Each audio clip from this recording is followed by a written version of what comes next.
Shalom jemaat yang dikasihi Tuhan, damai sejahtera Allah penuhi hati kita semua. Iman versus ketakutan. Firman Tuhan hari ini diambil dari Bilangan 13 ayat 30 dan 31, demikian firman Tuhan. Kemudian Kaleb mencoba menenteramkan hati bangsa itu di hadapan Musa, katanya, "Tidak, kita akan maju dan menduduki negeri itu, sebab kita pasti akan mengalahkannya." Tetapi orang-orang yang pergi ke sana bersama-sama dengan dia berkata, "Kita tidak dapat maju menyerang bangsa itu, karena mereka lebih kuat daripada kita."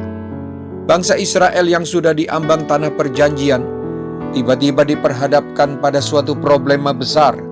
Mereka harus menduduki tanah perjanjian. Diputuskan untuk mengutus 12 orang sebagai pengintai kondisi tanah perjanjian.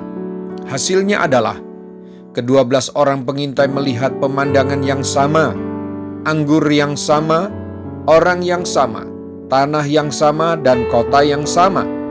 Namun ada juga perbedaan pandangan saat melihat semuanya itu. Ayat yang kita baca dan dengar hari ini menyatakan adanya perbedaan pandangan atau respon terhadap tanah perjanjian yang mereka intai itu.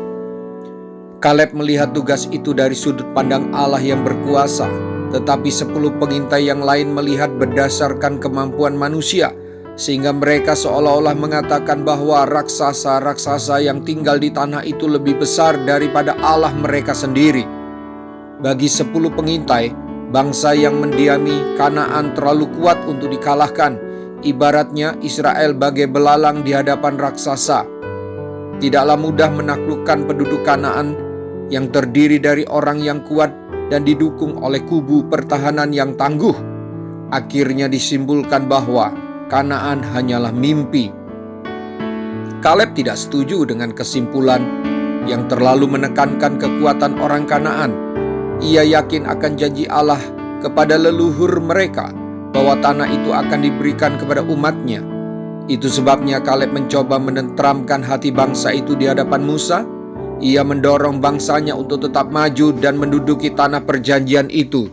Bapak, Ibu, saudara-saudari, di sini kita melihat bahwa bukan buruknya situasi atau keadaan yang membuat ada atau tidaknya iman seseorang.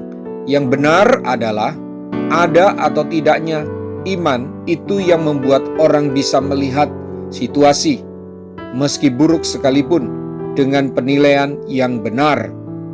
Mengapa ada yang takut? Karena mereka berfokus pada kesulitan, sehingga tidak mau maju meraih berkatnya di tanah perjanjian.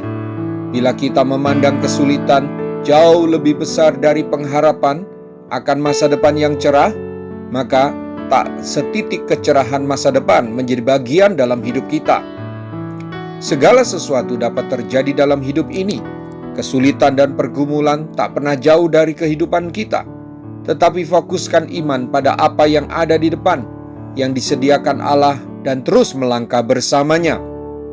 Kita harus paham, 10 pengintai melihat realita dengan kacamatanya, sedangkan Yosua dan Kaleb melihat dengan kacamata Allah. 10 orang melihat raksasa, sedang yang 2 melihat masa depan di tanah perjanjian yang disediakan Allah. 10 orang goyah iman, tetapi yang 2 memperteguh imannya kepada Allah. Termasuk kelompok manakah Anda? Mari kita berdoa.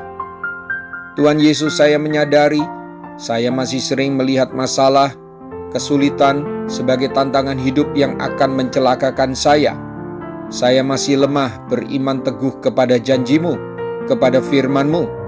Saya sadar bahwa iman sayalah yang tidak teguh, sehingga saya sangat mudah khawatir, tertekan, stres, bahkan depresi.